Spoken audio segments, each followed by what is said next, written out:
ಮೈ ಕೊರೆಯುವ ಚಳಿಯಿಂದ ವಾನರ ಸೇನೆ ಬಿಸಿಲಿಗೆ ಮೈಯೊಡ್ಡಿ ಕೂತಿದೆ. ಗದಗ ಜಿಲ್ಲೆಯ ಲಕ್ಷ್ಮೇಶ್ವರ ಬಸ್ ನಿಲ್ದಾಣದ ಎದುರು ಕೋತಿಗಳು ಬಿಸಿಲು ಕಾಯ್ತಿರೋದು ಕಂಡು ಬಂದಿದೆ. ಅಂಗಡಿಯ ಚಾವಣಿ ಕಾಂಪೌಂಡ್ ಮೇಲೆ ಸಾಲು ಸಾಲಾಗಿ ಕೋತಿಗಳು ಕೂತಿದ್ದು ಸಾಮಾಜಿಕ ಜಾಲತಾಣದಲ್ಲಿ ವಿಡಿಯೋ ಸಖತ್ ವೈರಲ್ ಆಗಿದೆ. ಗರ್ಭಕಂಠ ಕ್ಯಾನ್ಸರ್ಗೆ ಉಚಿತ ಚಿಕಿತ್ಸೆ ನೀಡುವಂತೆ ಮಹಿಳಾ ಆಯೋಗದ ಅಧ್ಯಕ್ಷೆ ನಾಗಲಕ್ಷ್ಮಿ ಚೌಧರಿ ಆಗ್ರಹಿಸಿದ್ದಾರೆ. ಉಚಿತ ಚಿಕಿತ್ಸೆಗೆ ಮನವಿ ಮಾಡಿ ರಾಜ್ಯ ಆರೋಗ್ಯ ಸಚಿವ ಹಾಗೂ ಆರೋಗ್ಯ ಇಲಾಖೆ ಪ್ರಧಾನ ಕಾರ್ಯದರ್ಶಿಗೆ ಪತ್ರ ಬರೆದಿದ್ದಾರೆ. ಗರ್ಭಕಂಠ ಕ್ಯಾನ್ಸರ್ಗೆ ಕಾರಣವಾಗುವ HPV ವೈರಸ್ ಹರಡದಂತೆ ಕ್ಯಾನ್ಸರ್ ತಡೆಗಟ್ಟುವ ನಿಟ್ಟಿನಲ್ಲಿ ಉಚಿತ ಲಸಿಕೆ ನೀಡುವಂತೆ ಪತ್ರದ ಮೂಲಕ ಮನವಿ ಮಾಡಿದ್ದಾರೆ. ಪಕ್ಕದ ತಮಿಳುನಾಡು ರಾಜ್ಯದಲ್ಲಿ ಹೆಣ್ಣು ಮಕ್ಕಳಿಗೆ ಉಚಿತ ಚಿಕಿತ್ಸೆ ನೀಡಲಾಗಿದೆ. ಅದೇ ಮಾದರಿಯಲ್ಲಿ ನಮ್ಮ ರಾಜ್ಯದಲ್ಲೂ ಮಹಿಳೆಯರಿಗೆ ಉಚಿತ ಚಿಕಿತ್ಸೆ ನೀಡುವಂತೆ ಮನವಿ ಮಾಡಿದ್ದಾರೆ.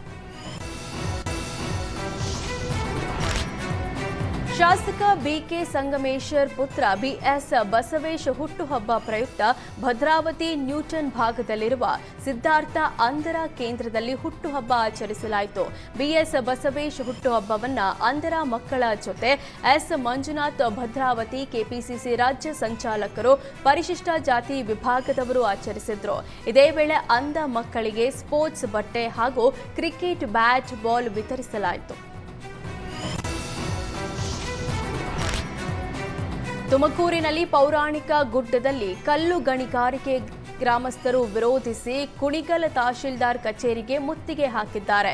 ಕುಣಿಗಲ್ ತಾಲೂಕಿನ ಹಿತ್ತಾಪುರ ಉಜ್ಜನಿ ಗ್ರಾಮಸ್ಥರು ಪ್ರತಿಭಟನೆ ನಡೆಸಿ ತಮ್ಮ ಆಕ್ರೋಶ ವ್ಯಕ್ತಪಡಿಸಿದ್ದಾರೆ. ಹಿತ್ತಾಪುರ ಗ್ರಾಮದ ಸರ್ವೆ ನಂಬರ್ 52ರಲ್ಲಿ ಕಲ್ಲು ಗಣಿಗಾರಿಕೆಗೆ ಅವಕಾಶ ನೀಡುವಂತೆ ಸಂತೆ ಮಾವತ್ತೂರು ಮೂಲದ ಡಿಸೈನ್ ಮಿಕ್ಸ್ ಕಂಪನಿ ಅರ್ಜಿ ಸಲ್ಲಿಸಿದೆ. ಅರ್ಜಿ ಸಲ್ಲಿಕೆ ಹಿನ್ನೆಲೆ ಅಧಿಕಾರಿಗಳ ತಂಡ ಸ್ಥಳ ಪರಿಶೀಲನೆ ನಡೆಸಿದೆ.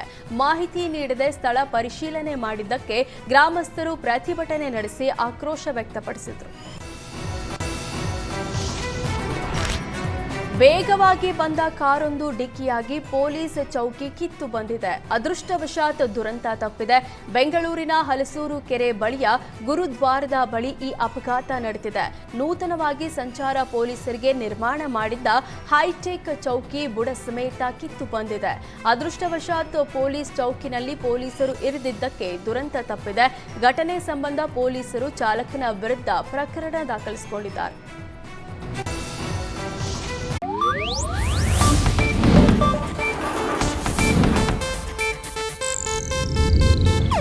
ಇದು ಏಷ್ಯಾನೆಟ್ ನ್ಯೂಸ್ ನೆಟ್ವರ್ಕ್ ಪ್ರಸ್ತುತಿ.